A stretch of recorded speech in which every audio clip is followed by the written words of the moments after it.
안녕하세요 여러분, 채널에 다시 오신 걸 환영합니다. 오늘은 또 한번 주간 크립토 시장 업데이트를 가지고 돌아왔습니다. 본격적으로 시작하기 전에 간단히 말씀드릴게요.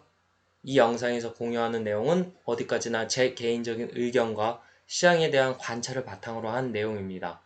투자 조언이 아니므로 투자 결정을 내리기 전에는 반드시 직접 충분한 조사를 하시기 바랍니다. 자, 그럼 바로 시장 상황부터 살펴보겠습니다. 오늘 코인마켓캡을 열어보면 비트코인이 약 6% 정도 하락했다가 지금 조금씩 올라가는 것을 확인할 수 있습니다.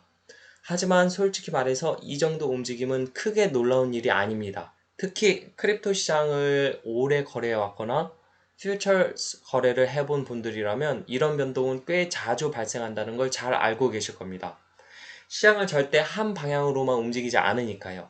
제가 주목한 부분은 하락 자체가 아니라 바로 그 시점입니다. 지난 몇 주 동안 시장 분위기는 극도로 강세였습니다. 어디를 봐도 더 높은 가격을 예상하는 사람들이 많았고 상당수의 트레이더들이 롱 포지션에 너무 익숙해진 상태였죠. 시장 참여자들이 한쪽 방향으로 과도하게 몰리기 시작하면 작은 계기만으로도 대규모 청산이 발생할 수 있습니다.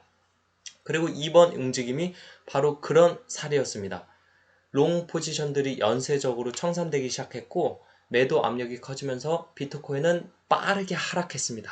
하지만 개인적으로는 이번 하락이 곧바로 큰 상승 추세의 종료를 의미한다고 보지는 않습니다.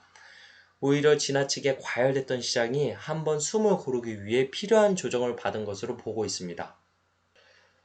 이제 차트를 조금 더 자세히 살펴보겠습니다.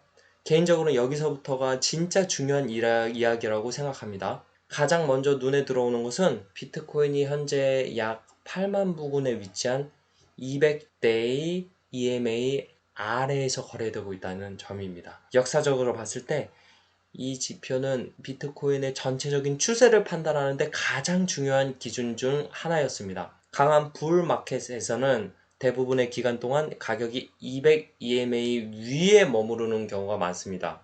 반대로 그 가격이 그 아래로 내려가기 시작하면 시장 참여자들이 다음 방향성을 찾는 과정에서 불확실성이 커지는 경우가 자주 나타납니다. 두 번째로 중요한 부분은 RSI입니다. 차트 하단을 보면 RSI가 현재 오버솔드 구간에 진입해 있습니다. 그렇다고 해서 비트코인이 당장 내일 반등해야 한다는 의미는 아닙니다. RSI는 그렇게 단순하게 해석할 수 있는 지표가 아니니까요. 하지만 과거를 되돌아보면 RSI가 지금과 비슷한 수준까지 내려왔을 때 비트코인은 매도 압력이 점차 약해지기 시작했고 이후 바닥을 형성하는 모습을 보여준 경우가 많았습니다. 어떤 때는 강한 반등으로 이어졌고 또 어떤 때는 몇 주 동안 횡보한 뒤에야 방향성이 나왔습니다. 또 하나 흥미로운 점은 시장의 전체적인 구조입니다. 이번 사이클 초반에서는 비트코인은 약 63,000 부근에서 돌파에 성공했고 그 구간을 기반으로 훨씬 큰 상승 흐름을 만들어냈습니다. 이후 가격은 9만 달러를 돌파하면서 새로운 고점을 기록했죠. 하지만 그 이후부터는 시장 구조의 변화가 나타나기 시작했습니다. 12만 달러 부근에서 한 차례 강한 거부가 나왔고 9만 4천 부근에서도 다시 저항에 부딪혔습니다. 그리고 최근에는 7만 8천 위를 유지하는 데 실패했습니다.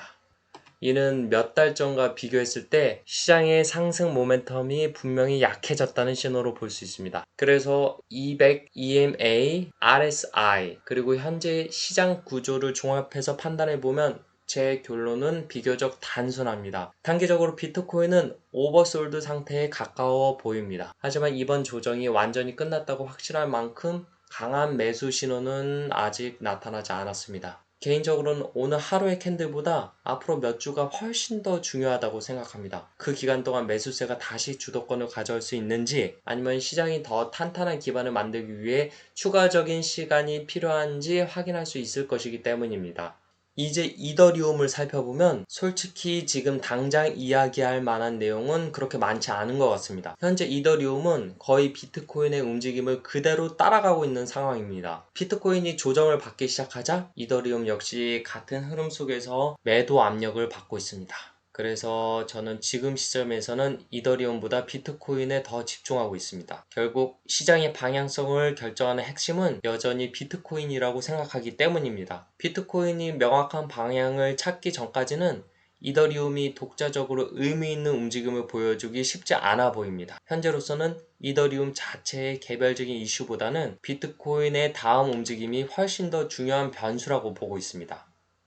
솔라나도 비슷한 상황이라고 볼 수 있습니다. 물론 최근 솔라나 역시 약세를 보이고 있습니다. 하지만 비트코인이 조정을 받고 있는 상황을 생각하면 이는 충분히 예상 가능한 움직임입니다. 역사적으로 봐도 솔라나는 상승할 때나 하락할 때나 비트코인보다 훨씬 큰 변동성을 보여주는 경우가 많았습니다. 그래서 지금은 솔라나 자체보다는 비트코인의 움직임을 더 중요하게 지켜보고 있습니다. 비트코인의 안정세를 찾기 시작한다면 솔라나 같은 자산들도 자연스럽게 다시 매력적인 투자 대상으로 주목받을 가능성이 높습니다. 하지만 현재 시점에서는 여전히 시장의 핵심 이야기는 비트코인입니다. 결국 비트코인이 어떤 방향을 선택하느냐에 따라 솔라나를 포함한 대부분의 크립토 시장이 영향을 받을 것으로 보고 있습니다.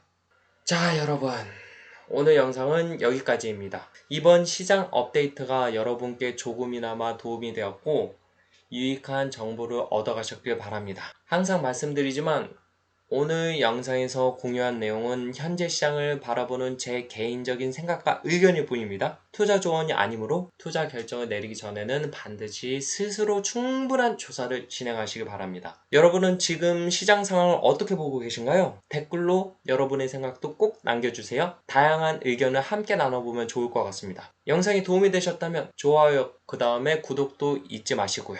그럼 모두 건강 잘 챙기시고 저는 다음 블로그에서 다시 찾아뵙겠습니다. 감사합니다.